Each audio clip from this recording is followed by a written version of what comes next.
Welcome back to SB Nation. We're doing NFL divisional previews. With me to talk about the AFC South is Brad Wells of StampedeBlue.com. Brad, give me your picks for this division in 2012. All right, the picks for the AFC South. I have number 1, the Houston Texans. Number 2, the Indianapolis Colts. Number 3, the Tennessee Titans. And number 4, the Jacksonville Jaguars. I think you might have 2 picks inverted there, but I'm definitely with you on 1 and 4. Talk to me about the Texans. I think this is kind of a one-team division. Yeah, it is a one-team division. The Houston Texans, I think, are clearly the best team because they're getting a quarterback back this year. Matt Schaub was injured for a lot of it last year. Their defense is just as good this year, even without Mario Williams.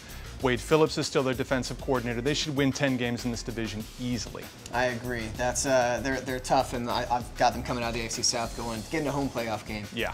Next up, the Colts. I think it might be shaped by your fandom here. Probably a little bit. Explain to me. Well, I think the Colts and the Titans right now, you can just flip them around. It really just depends upon their quarterback play. Who's going to play better this year, Andrew Luck or Jake Locker? Jake Locker recently announced as the starting quarterback. In preseason, Luck has looked better. So because of that, I give Colts the slight edge, but that's really not a knock to the Titans because they're a really good football team. They have good defense.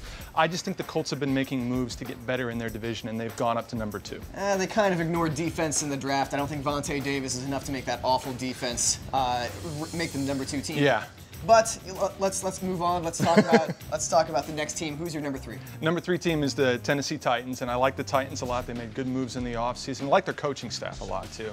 And if Chris Johnson can get back to what he was, better than last year in 2011, back to his 2009-2010 form, this is the second best team in this division. But because we don't know, I put them at number 3 right now. Well, one thing we can definitely agree on is that the Jacksonville Jaguars are the worst team in the division. Yeah, I think they are the number 4 team in the division, and the reason why is there's lots of questions regarding them. We don't know how good Blaine Gabbert's going to be this year. Oh, I've got an idea.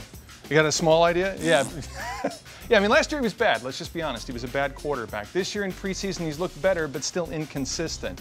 We also don't know what their running back situation is going to be because of Maurice Jones-Drew's holdout. He's still under contract. They still expect him to show up. I don't think there's any chance that he gets traded. Now, Rashad Jennings is a very good player, and I think he's going to start week 1 for them, so they're going to be able to run the football. But because that Maurice Jones-Drew issue still is lingering out there, too many questions with him, too many questions with Blaine Gabbert, I say they're number 4. Too many questions with Mike Mularkey as a head coach, too.